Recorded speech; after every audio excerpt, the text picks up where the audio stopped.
kahit tulog ang tao, basta pag merong apoy na reach niya yung temperature ng sprinkler, puputok po yun sa hindi po lalabas. Or kahit wala ka dun sa bahay. Yes po. Parang 5,000 pesos, pwede na pala maging safe yung bahay ko. Yes po. So, binabato lang siya sa fire para mapatay niya yung apoy. Opo. Fire extinguishers ba, kailangan talagang nire-refill yearly? Or as low as 1,800, makakabili na pala kayo dito sa kanila ng fire extinguishers. Oo.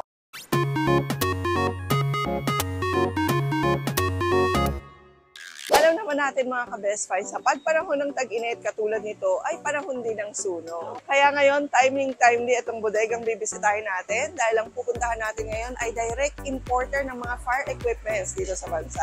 Siyempre, pinag-iingatan natin yung mga property natin, di ba? Mapabahay yan, mapa-establishment, restaurant, kung ano-ano pa. So ngayon, sa vlog na to, bibigyan namin kayo ng kaalaman tungkol sa mga presyo at ano-ano yung mga bagong technology for fire prevention. Hindi lang limited sa mga fire extinguishers dahil ang dami na pala ngayon para makadagdag sa ating safety and security. Kung natatandaan nyo yung nag-viral na TikTok video, di ba? Yung si Kuya, inapula niya yung apoy sa may poste.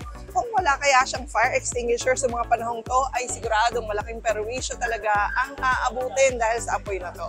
At doon sa mga nagbabalak pala na magnegosyo rin ng ganito, pwede rin pala kayo mag-wholesale dito sa bodegang bibisitahin natin. So tara mga ka-best finds, pasok na tayo dito sa Mega Precision Corporation. So ngayon mga ka-best finds, ang kasama natin sa vlog na to dito sa Mega Precision Corporation ay ang mismong owner ng bodegang ito, si Ma'am Sherry C. At siya ang mag-e-explain sa atin, magpapakita sa atin ng mga fire equipments na pwede natin gamitin sa ating mga bahay, sa ating mga establishments, para naman sigurado talaga yung safety and security natin. Hi mga ka-best finds. Welcome po kayo. This is our company, Mega Precision Corporation, and we are an importer, wholesaler ng mga fire safety equipments. Anything you need sa home nyo for safety, meron po tayo. And affordable. Oo. Pag mayayaman talaga, mahihain. Bakit? Hindi sanay. Okay. I-share natin lahat ng contact details nila Ma'am Sherry mamaya sa ating description para in case na gusto niyo mag-order, you cater also retail and wholesale, ma'am, tama? Yes. Oo. At pag nag-search naman talaga kayo sa Google, sila yung unang lumalabas. Yes po. So, ito ay direct import talaga? Yes po. Kami po yung nag-cater bali sa lahat ng mga nagpa-fire extinguisher. May brands ng fire extinguisher or lahat ng nagmamanufacturer ng fire extinguisher. Customers po namin. Ayan. At sila talaga ang source. Okay. So, pwede rin dito ang walk-in. Pwede po. Nice. So, everyday, marami kaming walk-ins dito na nagpo-purchase sa amin. Okay. So, sige, Ma'am Sherry, bigyan na natin ng info ang ating mga ka-best finds dahil I'm sure maraming may gusto ng ganitong mga items, no? Pero dadalawang isip, baka mahal, or hindi alam kung ano yung mga bibilin. Kasi ako personally, for example, ang alam ko lang fire extinguisher na kulay red. Marami palang klase yan. Maraming klase yun kasi ang fire extinguisher depends, sabi nga ng classes of fires. Meron tayo nakikita kulay green, kulay blue, kulay red na mga fire extinguisher. Common po natin is yung red talaga, which is the ABC. Oo. Para sa lahat. At meron pang pinakita sa atin kanina si Ma'am Sherry, meron na palang bago ngayon yung fireball. Yun ay ito throw nyo lang dun sa mismong apoy. May mga ganun na pala. Ano din po nun is, actually matagal na po din yan na nasa market. Pwede siya sa pang-senior, bata, na mas madali nilang i-carry kasi sa fire extinguisher. Kasi na dapat nasa wall lang siya, tapos babato mo lang sa fires. Small fire, not big fire. Small fire lang mag-uumpisa para pwede na siyang mapatay kaagad. You can see po dito, marami po tayong types of fire extinguisher. Merong pong mga ganito po yung mga class K, yung pang kitchen. Ito nakalagay freeze fire. So ano yung pwede sa lahat? Kung bibili sila? Usually it's the red one. Yan yung This one? Oo, ABC siya. Okay. Ito kasi Amerix brand, US brand yan. Ito yung local. Mas maganda ba pag US brand? So the same lang? It's the same din lang, except meron siyang UL approved. May approval kasi. Yung typically, ilang pounds to, ma'am? 10 pounds yan. 10 pounds. Magkano sa ganyan? Dito sa Mega Precision. Kung pwede mo siyang makuha for yung brand new na siya, mga around 1.8, ganyan. Branded na. Branded na. Oh, nice. Tapos, yung US, Yung sa US, that would cost around 8 to 9,000. ang laki ng difference. Or 10,000 even more. Kasi tumataas ang rate ng nagbabago. Kasi ini-import from Yes, US. po. For as low as 1,800, makakabili na pala kayo dito sa kanila ng fire extinguishers. Oo. Pero dito may warranty. Meron naman siya, 1-year warranty lang. 1-year warranty. Yes. Okay. Ano ba nasira doon? Yung mga like mga hose, yung mga ganyan, yung mga hoses niya, yung gauge, tapos yung pressure, minsan nagda-down pressure, nag-leak na. Depende kasi yan kung saan area nyo nilalagay. Dapat. Kasi that steel also, nagko-corrode yan yung tangke. So may tendency for a long time hindi nyo ginagalaw, kinakalawang. Nagkaroon ng daw, butas. nakahang. So kasama na ba yung pag binili? Yes, kasama Yung na bar, ito. oo. Kasi yung tendency when it's on the floor, yung base niya, yan yung madaling kinakalawang. Kakalawangin. Kasi iba, may nagmamap, pag nasa bahay, di ba, nababasa. Kaya nabaha. Nandyan lang siya, hindi ginagalaw. Kasi not usually used. Yes. Pero maganda pala yung ABC. Unless kitchen yung lalagyan. Yes. Area namin to, pag may pick up kami, o the small items dito namin nilalagay. Okay. And ito yung smoke detectors namin. Then ito yung alarm bells. Okay. Pag may Kahit tunog. sa bahay, di ba pwede yan? Schools ko nakikita yan. Nagamit ko kada Unit. sa lahat. Oo. Pero may dalawang voltage siya, 220 or 24 volts. Pero yung mga installation, hindi kayo nag-i-install? Nag-install din kami. Nag-install din yun? kami. Magkano extra charge? Depende kasi yan sa area at saka saang lugar. So, hindi siya fix. Hindi ka katulad ng isang item, fixed items ka na. Yun kasi it depends on gaano kalaki yung area, at ano yung gaano kalayo yung location, anong mga items. Kasi doon nagbavari siya. So, hindi fix siya. So, one-stop shop. Pwede na rin silang magpa-quote sa inyo ng installation. Yes, po pwede. We cater to provinces din. So, Okay, yun. nice ha. Kasi Manila. mga restaurants, di ba? Oo. May mga ganon. Ito kasi fire alarm detection system ang tawag na FDAS, for short na kilala. So, pwede yan sa mga schools, buildings, lalo na yung mga residential na condo, yan ang nilalagay dyan. Yes. And then, meron din kaming natawag na kitchen suppression. Yun naman yung restaurants. Nag-install din kami and nagsusupply din kami. So, pag gano'n ang installation nyo, ang nilalagay nyong chemical sa kitchen ay yung fit para sa mga oil fire. Yes, which we call wet chemical or the Class K portable for Kala ko lahat ng laman ng tubig, hindi pa Hindi. Kasi kung tubig, lalo lalakas ang apoy pag tama nga naman, yes. So, different kind, like, makikita mo may kulay green, may kulay red, may kulay blue. So, it depende sa class ng fire siya talaga. Okay, kaya depende sa lugar na pag-i-installa. Yes. Ma'am, sa ganito, bigyan mo na rin sila ng idea. Magkano pag bumili sila sa inyong equipment? Ito po kasi, lalo na stainless yung lalagyan niya kasi very corrosive ang Class K na chemical, which is the wet chem. Kaya naka-stainless siya. Around 10,000 po ang isa niyan, more or less. Yes po. Okay. Yes, nasa ganung price. Commercial type siya kasi very 10,000 Of course, mahal very siya, expensive. No? Pero sa bahay, ang advice lang namin is yung fire blanket. Yes, ayan itataklob mo lang siya dun sa ating lutuan pagka nagkaroon ng fire, nakakatakip na ng oxygen yun, pwede na mapatay. Okay. Kasi, di ba ang alam natin, pwede namang magbasa raw ng tuwalya tapos maglagay. Hindi ganun ka Siyempre, ikaw ba naman, hindi lahat niya alam yan. Not unlike ilalagay mo lang yung fire blanket sa wall near your kitchen, masabihan lang yung mga people sa bahay, and then automatic yung pag may sunog yung pwede niyang i-pull lang yun kasi nasa wall lang yun, pull mo lang siya and then itataklob mo lang siya. Oh, nice. Mas mabilis po yun, although kasi gan tubig, may tendency pa rin kasing tumilamsik yun o lumaki yung fire pag inanuhan ng water. Pwede rin sila mag-wholesale nito.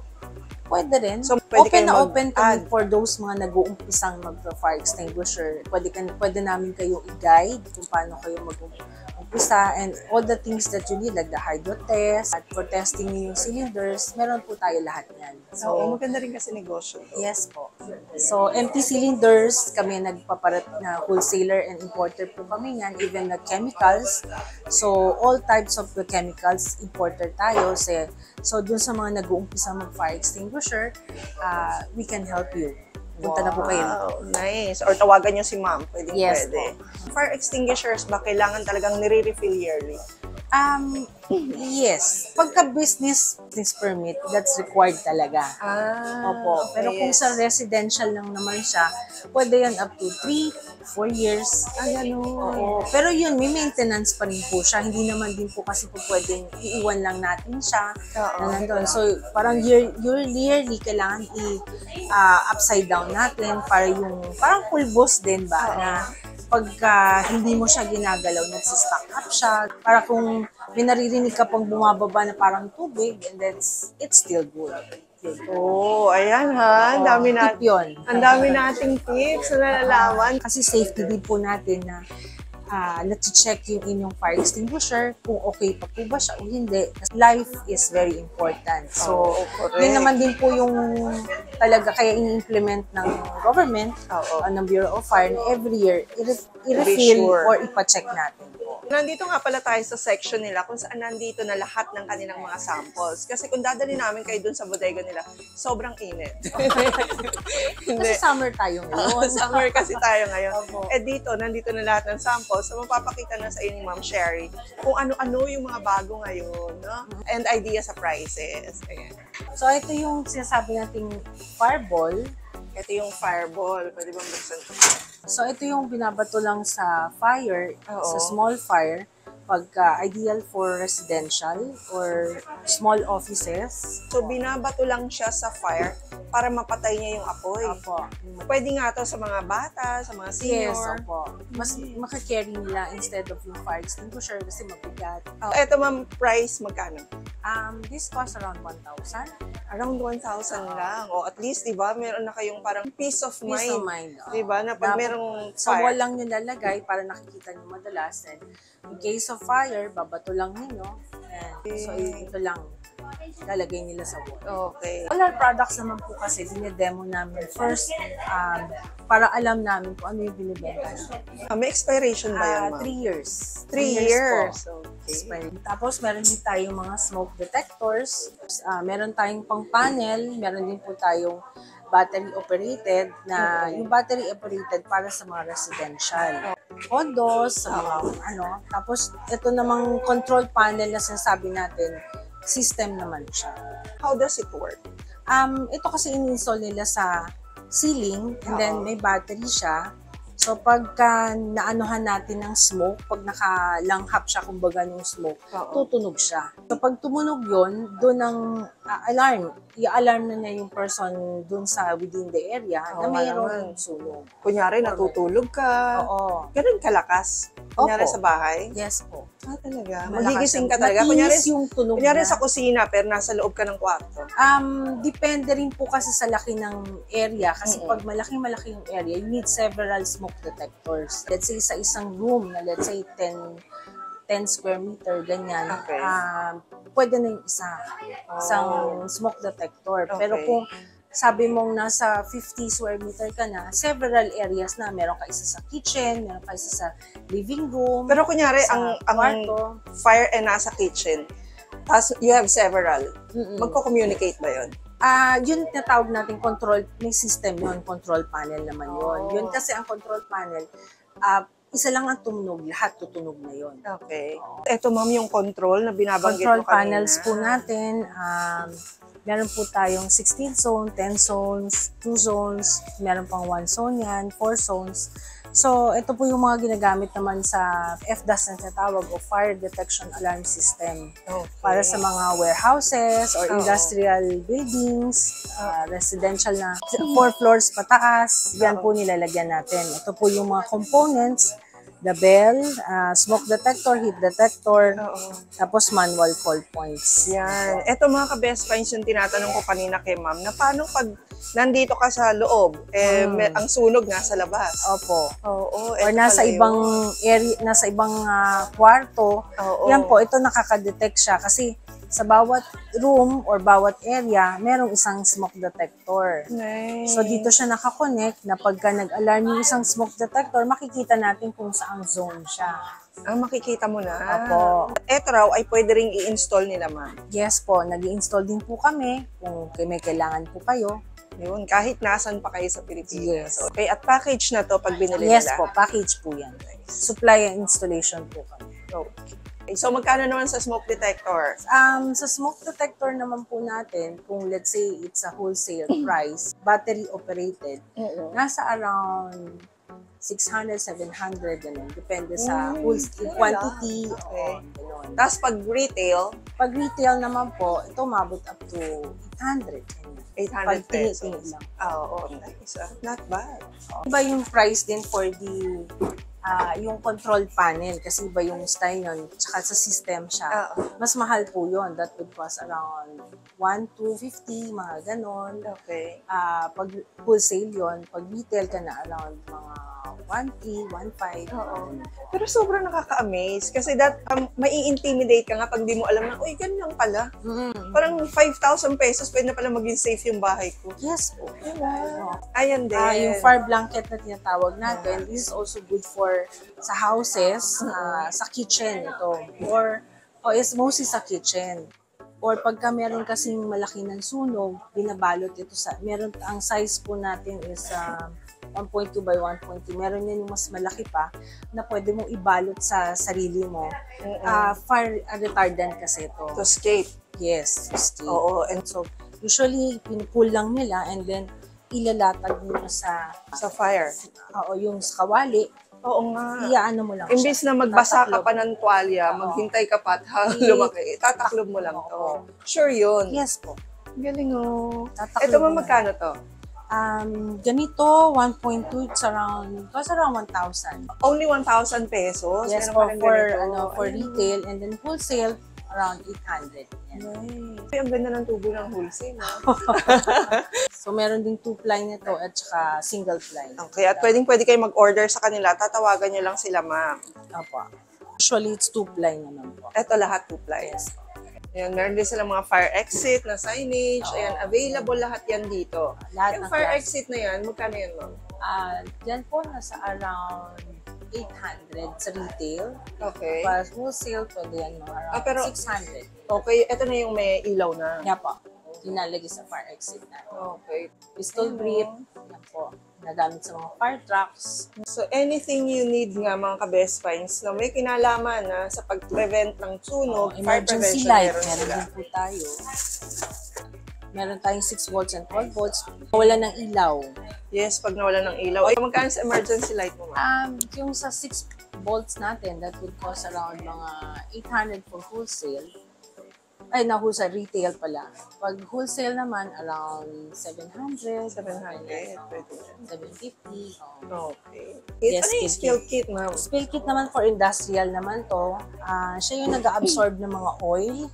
Di ba yung mga grease oil sa mga planta? Di ba? May Okay. mga makina sila, may mga grease na nagkakalat. Yan po yung nag-absorb. Set po siya.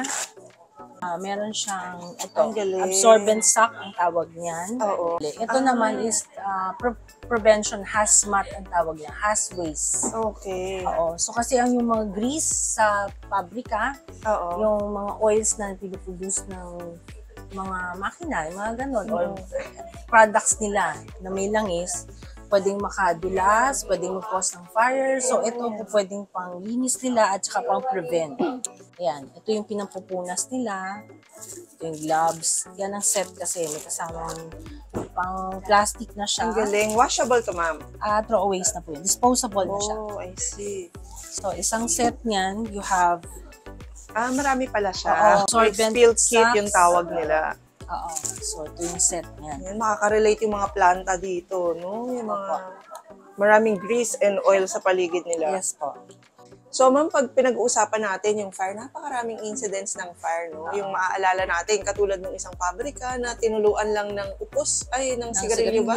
Opo. Oo, yung tsinelas, di ba? Pabrika ng tsinelas, ang daming namatay. Pag rubber kasi, may oil din yan na nasa loob sa goma.